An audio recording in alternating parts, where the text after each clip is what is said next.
Online classes में सभी बच्चों का स्वागत है। बच्चों, आज हम 10th साइंस के अंदर आपको पढ़ाते हैं रक्तदाब या रक्तचाप के प्रकार। ध्यान रखना है बच्चों, रक्तचाप या रक्तदाब जो होता है वो दो प्रकार का होता है। एक तो होता है निम्न रक्तदाब,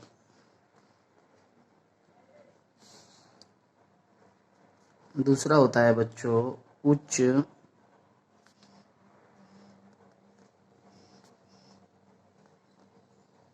रक्तदाब।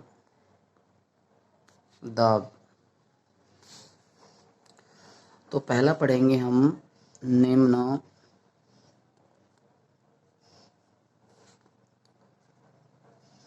रक्तदाब।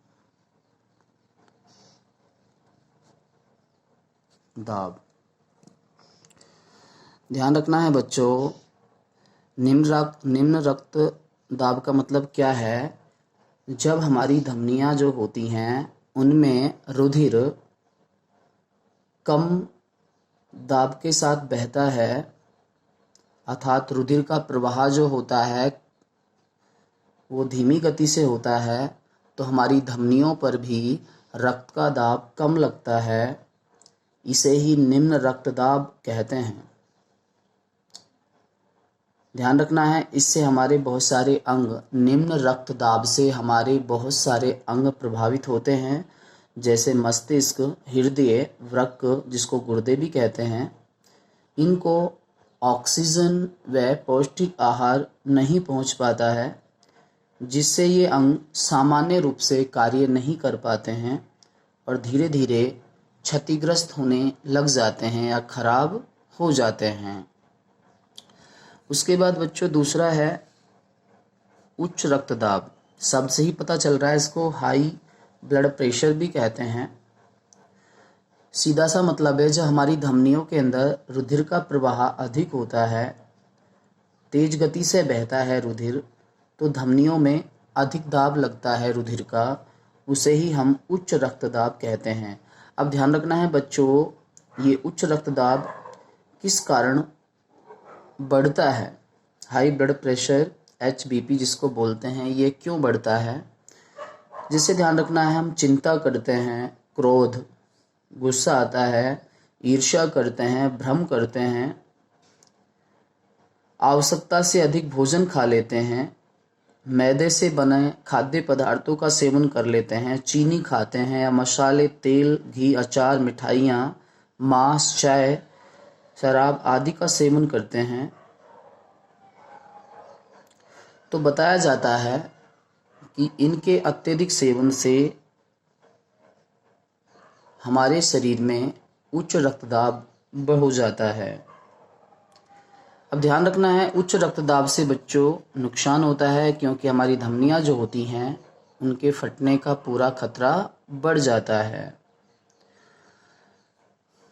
जिससे हमें शारीरिक नुकसान होता है।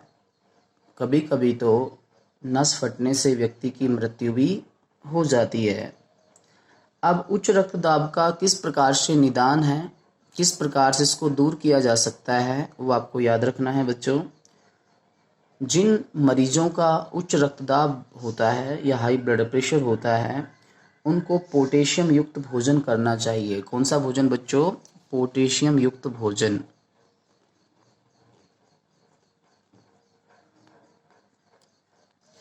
पोटेशियम युक्त भोजन करना चाहिए।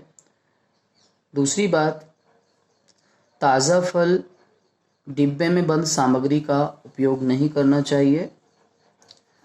भोजन में कैल्शियम और मैग्नीशियम की मात्रा संतुलित होनी चाहिए।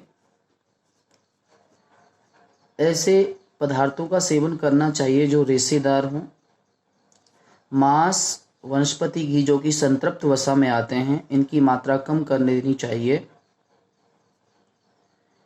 नियमित व्यायाम करना चाहिए और लगभग रोजाना 30 मिनट तक पैदल चलना चाहिए। ये तो बच्चे जानते ही हो आप, व्यायाम के साथ साथ योग है, ध्यान है, प्राणायाम है, ये लगातार करना चाहिए। धूम्रपान नहीं करना चाहिए और मदिरा पान, जिसको अल्कोहल का सेवन करना भी कहते हैं, इससे दूर रहना चाहिए। अब आता है बच्चों कि रक्त दाब को किससे मापा जाता है। वो याद रखना है आपको। रक्त दाब को मापने वाले यंत्र का जो नाम है, याद रखना है बच्चों, स्फाई गनो मैनोमीटर। स्फाई गनो मैनोमीटर, जिसको रक्त चाप मापी भी कहते हैं। क्या कहते हैं बच्चों? स्फाई गनो मैनोमीटर या रक्तचाप मापी भी कहते हैं। आप जब डॉक्टर के पास जाते हो तो डॉक्टर आपके बीपी को मापता है, तो वो किस यंत्र से मापता है बच्चों? स्फाई गनो मैनोमीटर, जिसको रक्तचाप मापी भी कहा जाता है। ध्यान रखना है बच्चों, 1733 में किस सन की बात हो रही है? 1733 में एक वैज्ञानिक था जिसका नाम आपको याद रखना है, स्टीफन हेल्स। क्या नाम था? स्टीफन हेल्स।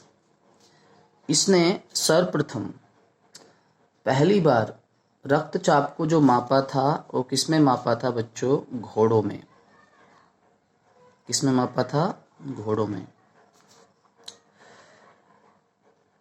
लेकिन रक्तचाप को परिभाषित जो करने वाले वैज्ञानिक थे, वो याद रखना है बच्चों, काप्लन। क्या नाम था? काप्लन।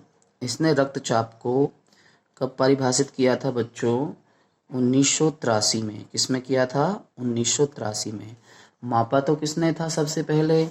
स्टीफन हेल्स ने। किसमें मापा था बच्चों? घोड़ों में। और परिभाषित करने वाले वैज्ञानिक थे जो काप्लन थे। इसने 1983 में रक्तदाब को परिभाषित किया।